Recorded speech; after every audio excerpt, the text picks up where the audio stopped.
Everything in your life and leadership begins in one place. It begins in your mind. Before growth is visible, it is believed. Before change happens externally, it happens internally. I'm super excited about this conversation because I know we're going to come to the realization that the most powerful transformation that any leader experiences is not our strategy, it's in our thinking. Come on, let's get this conversation started.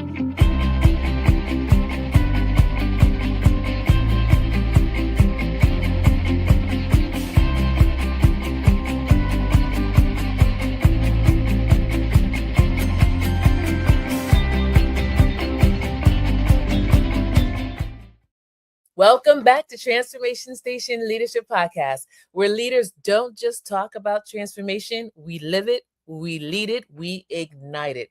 I'm your host, Adrienne Benton, and today we're focusing on a foundation that shapes every decision, every action, and every outcome. That's right, we're talking about mindset that matters. I'm super excited because today we have an amazing guest with us. His name is Kenneth.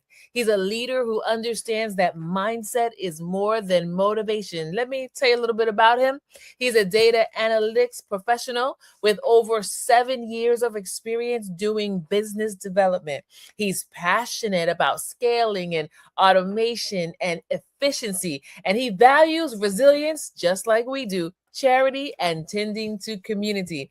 It is my absolute honor, Kenneth, to welcome you to Transformation Station Leadership Podcast.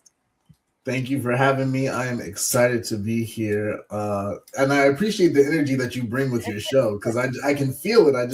I'm happy, and I hope I can give your audience some good stuff to take with them as they journey through their life and becoming all that they are meant to be in this world.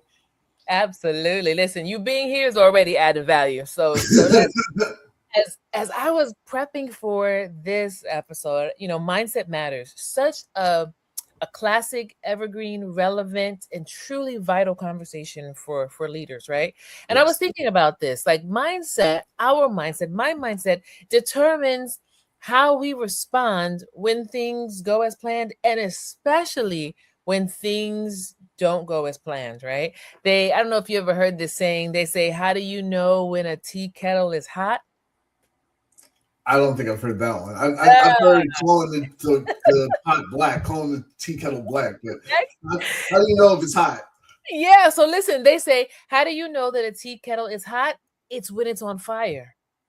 That's when the tea kettle actually sings, Okay. right? Oh, And, yeah, that makes sense. and they say for us as leaders, how do we really know our character? How do we really know the mindset that we showed up to work with? It's when there's a situation, when there's a challenge. Are we able to handle it with respect? Do we fall out of control and can't process anymore, right? And Mhm. so, leaders with a growth mindset, they don't wait for perfect conditions. They develop discipline along the way. So I want to start off by asking you this question. When you say that mindset matters, like Kenneth, what does that really mean in the context of leadership and growth, and then really just truly like in everyday decision making? What does mindset matters means?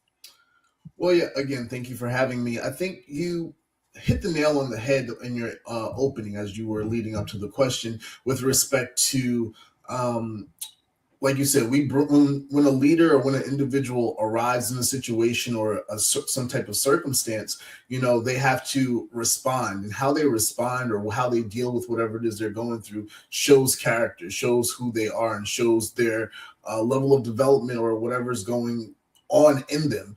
And a Mhm. lot of that is mindset. A lot of that is temperament and character and who a person is and how they utilize their character. And so mindset matters, just as a general phrase with respect to leadership in that context, because you have the ability to be thoughtful and control how you're going to show up.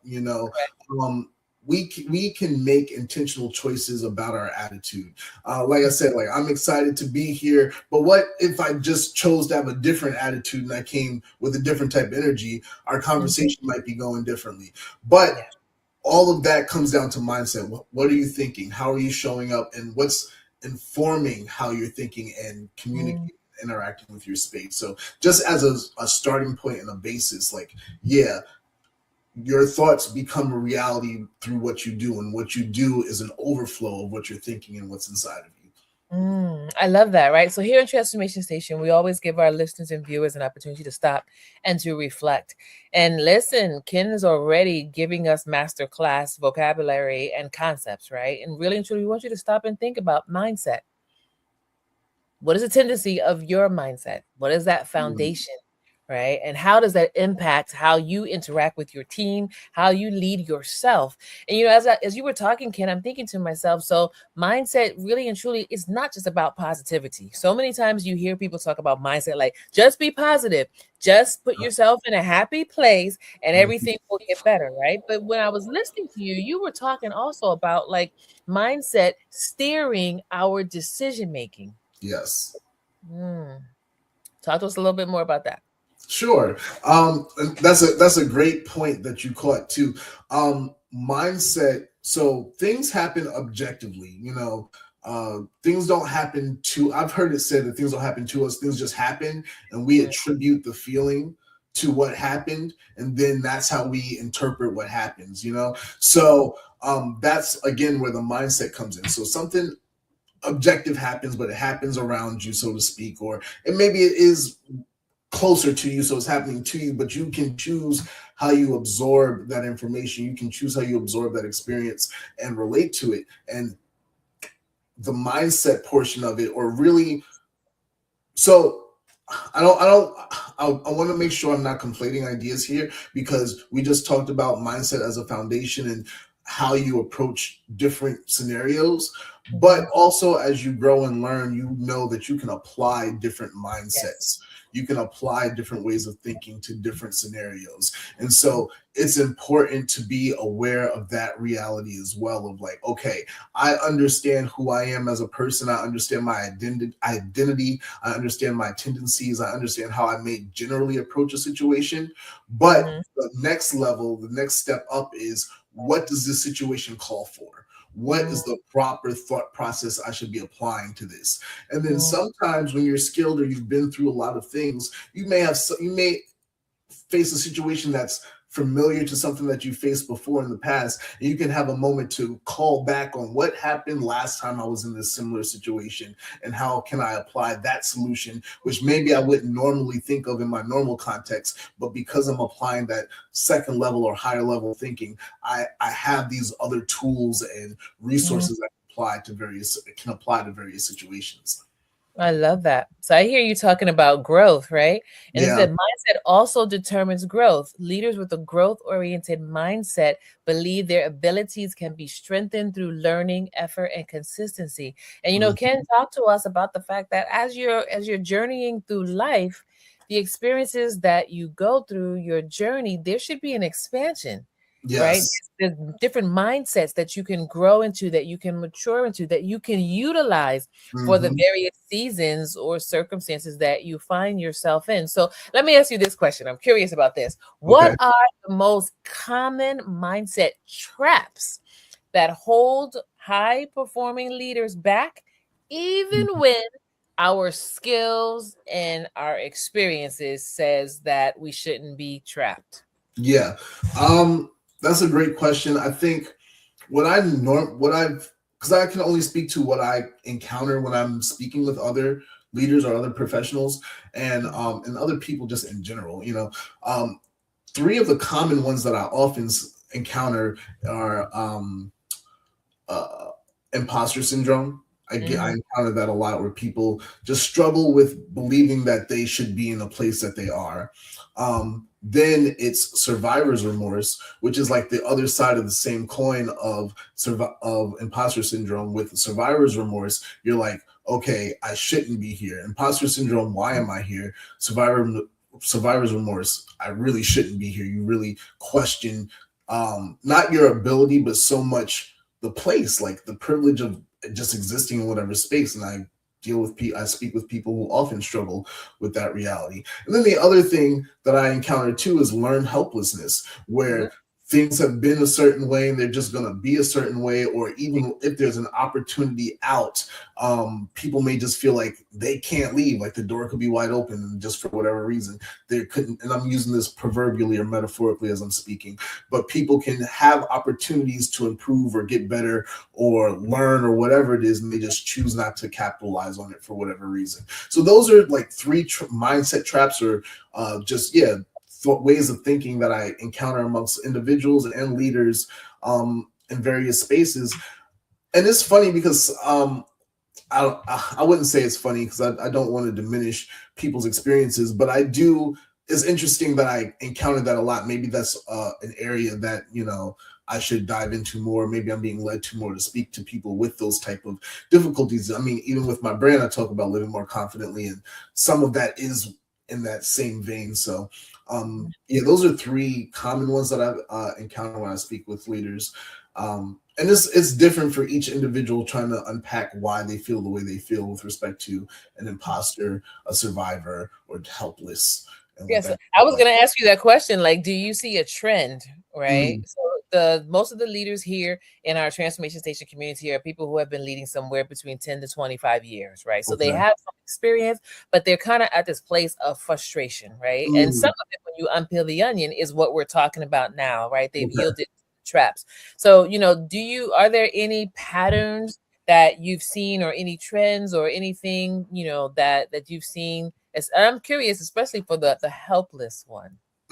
Yeah. Well, I think that sometimes there's just a lack of willingness to innovate.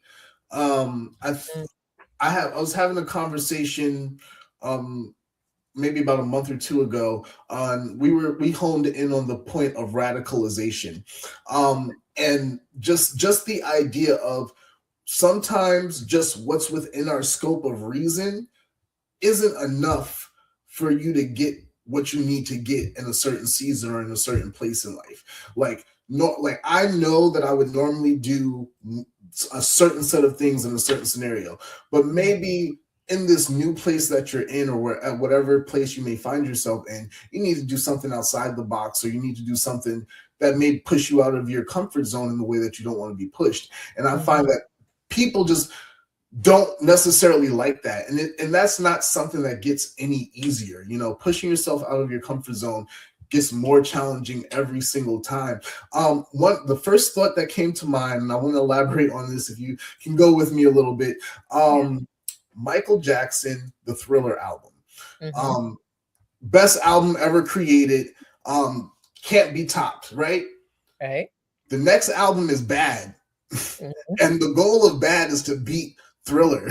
Right.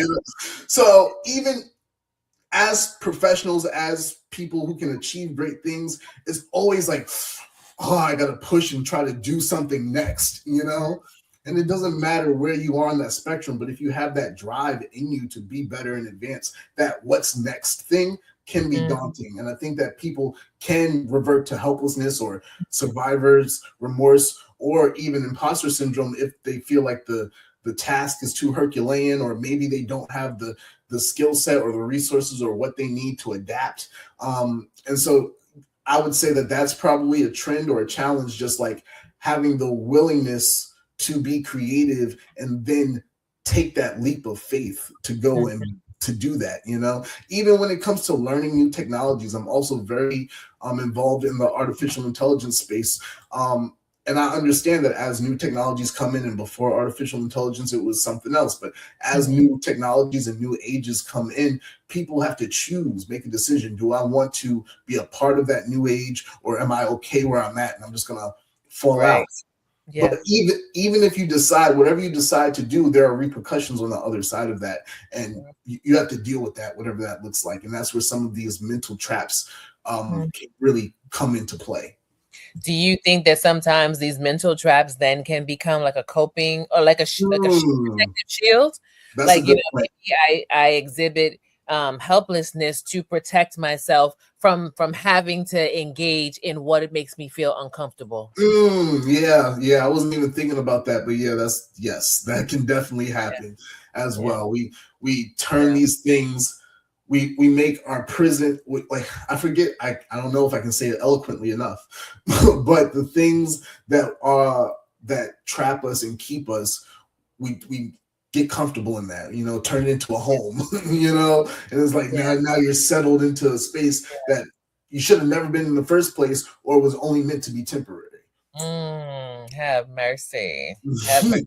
Have mercy. Have mercy. So before we move on to the next question, so another trap that I was thinking about as I was prepping for this was the perfection mindset trap. Mm, Right? Especially when we're talking to leaders who've been doing it for a while, you start to develop these competencies, and I love the fact that you mentioned Michael Jackson, and he was trying to top what was already number one, right? yeah, yeah. We push ourselves and we develop this extremely high standard that is unattainable, right? Excellence is valuable. We should always strive to be excellent in what we do, but not perfect. Mm, Because when that happens, then that's where we have a hard time really reconciling the fact that challenges are a part of the journey. yeah. And as opposed to seeing the challenge as a lesson, as a tool, as fertilizer to grow, now we see it as this thing that either is going to stop us or is limiting us or destroying us, right? And so many times Hmm. we add into our circumstances things that really were not supposed to be a part of the journey. So, leaders, Kid and I are having a fabulous conversation with you, and we're talking about some of the common mindset traps. What mindset traps are resonating with you from your journey and your experience? Go ahead in the comments right now and share that with us. Tell us. We want to continue to learn and to grow together. So, Ken, let me ask you this question. How can someone recognize when their mindset is limiting their potential rather than empowering it? Let me say, I appreciate just how the conversation is flowing, because you're setting me up real nice. You're right when it comes to challenges and rising to the occasion. You don't want to have this perfectionist mindset, but I think that we allow that to infect us, because when you're performing at a really high level, and I've experienced it. Everybody wants to be your friend, leaders and your managers. Oh, you're doing great. Keep up the great work. And I mean, growing up, my family used to call me Big Head, and I don't know, maybe that took seed in a different way. But things can go to my head a little quick sometimes, and like, especially when you are just a competitor, an Mhm. overachiever, any of those things. You just have that. I have that. I get excited about that stuff. I haven't played football since high school, but like, I'm watching a football series right now, and I'm like fired up just to watch. Like, I'm competitive. I enjoy that. I like showing up and being the best I can.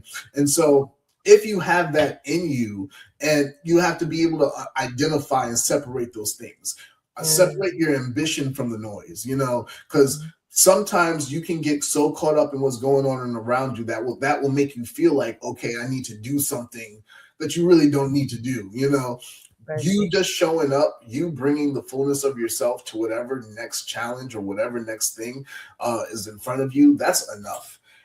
And I think you just need people should be able to absorb that that's enough.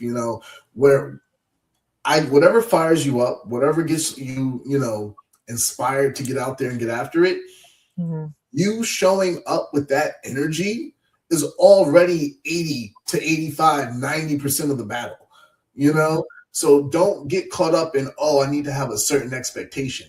And I'm speaking to you all, but I'm also speaking to myself, because I've been going through this as well. You know, Yeah. as long as you show up and as long as you bring the fullness of who you are, who cares about the noise? Who cares about what other people thought was going to ultimately work out? If you can feel as though you did the best you could, and you're That's doing right. something that you're passionate about, and you're doing something that you feel like you were placed and called in the position to do, you just need to operate in that strength regardless. It doesn't need to match what I did before. It could be better than what I did before. It could be something totally different, and can't be compared to what I did before. But I still feel compelled. I have the power, the wisdom, inspiration, the will, the drive, whatever I need, the resources to do what I want to do. And so that's what I'm going to do, regardless of what perfectionism or mindsets or noise on the outside might be telling me I should do, or I should do it a certain way. Whatever the ultimate turnout is, that's what I'm going to lean into and do. Yeah, I love that. So Hmm. again, to our leaders who are listening and watching, what are you gleaning from this conversation? What's resonating with you? We were talking about being able to recognize when you have a mindset that is limiting your potential rather than empowering it. And we're asking you that question. How do you recognize when you have a limiting mindset that is holding you back? We all can recognize the signs. Sometimes we don't pay attention to it, right? Like sometimes Mm, we will focus more on what is going wrong than what is going right. yeah. Sometimes that limiting mindset comes when we resist change. I'm always only want to do it the way it's always been done. Don't, like Mhm. you're talking about with AI, right? Yes. Or here's another one. Sometimes we attach our identity to Mm. past results. Snaps to that. Snaps to that. Limiting mindset, right? And to thine own self be true. There's that quote that says that. So to all of us as leaders, because we're all of us as leaders, we must be self-aware and hold ourselves accountable to not getting stuck, right? So what practices can or habits can leaders shift can rather what practices or habits help leaders shift from a reactive mindset to a resilient growth orientated one? You got to be willing to put yourself out there. You got to be willing to take on whatever next challenge, because you only get better by doing. One of my focuses in my realm of psychology and um, in my book, Get Your Mind Right, is self actualization. And one of the principles that I talk about in that space is as you do, you become. So the more you do something, the more you become that something that you do. And you become what the person that's required to do what it is you do. And here's the key part: the way that you do it. Because there's a lot of people that do a lot of things similar that you like to do, that's have the same interests that you do, but only you can do what you do the way you do it. And that's honestly, as a leader, why some of us have the positions that we have, because Mm, we can do certain thing a certain way. There are a lot of leaders, there are a lot of people with the potential of leadership when given the opportunity, but you have right. to you have to acknowledge and realize, like, hey, I got the opportunity, and this is what I bring to the table when I show up, and that is of value.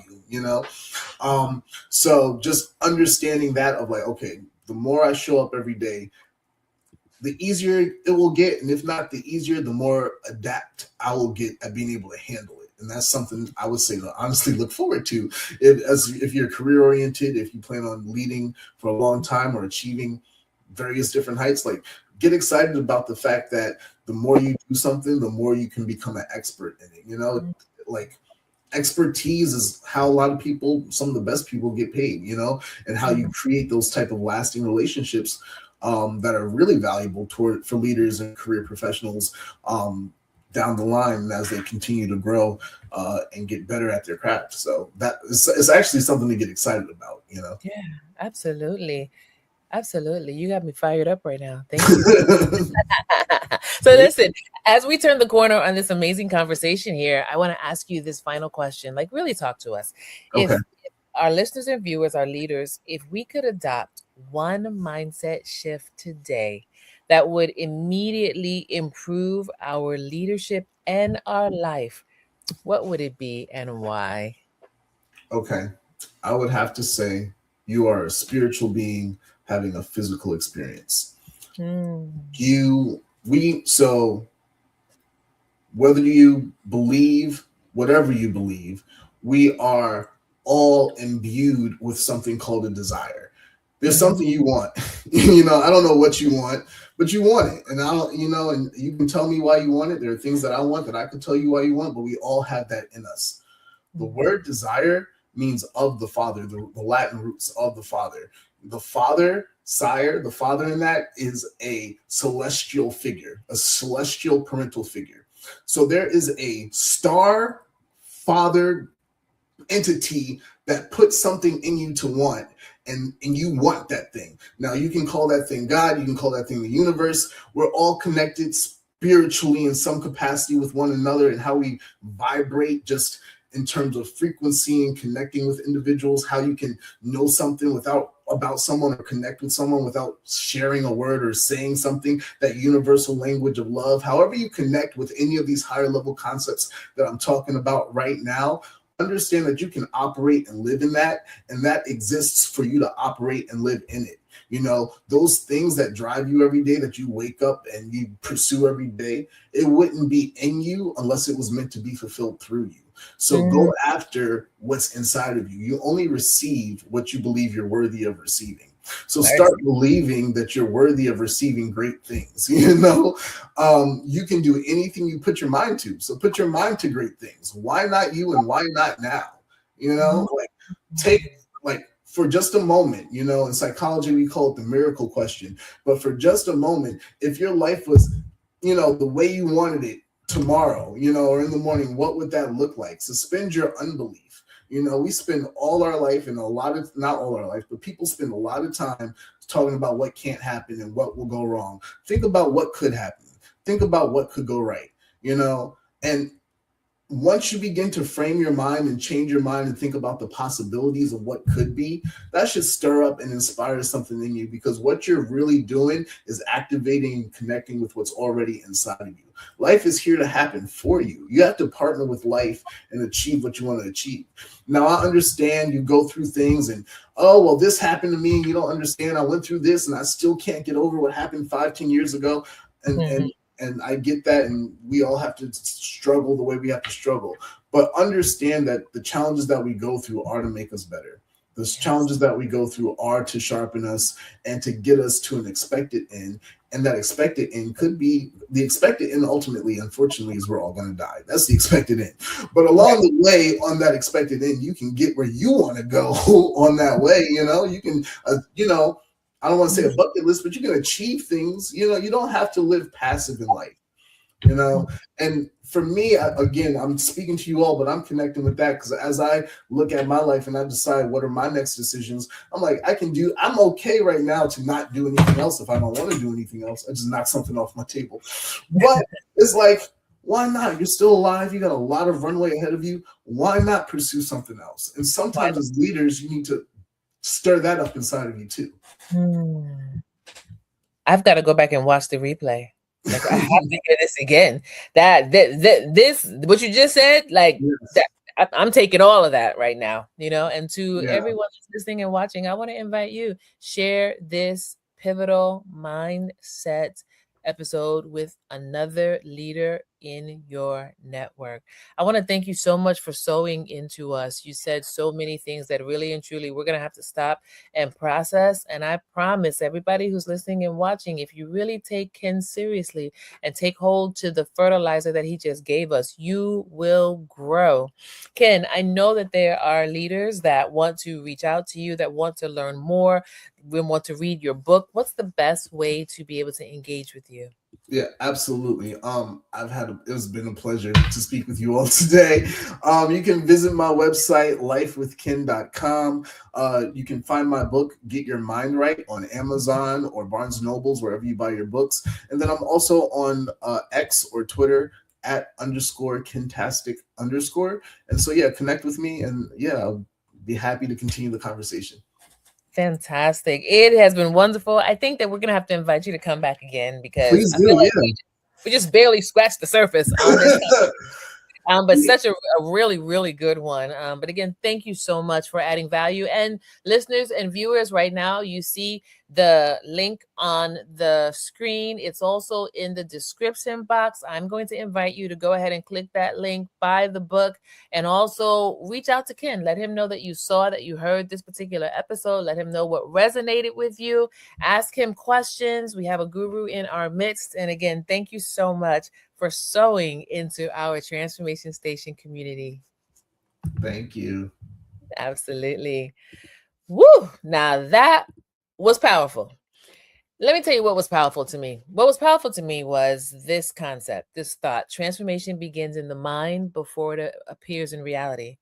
Ken reminded us that leadership is not only about what you do, it's about how you think, how you respond, and how you grow through every experience. I want to thank you for joining us on Transformation Station Leadership Podcast. If this episode resonated with you, be sure to share it with another leader in your community. Until next time, keep strengthening your mindset, keep leading with purpose, and keep stepping into the transformation that's already inside of you.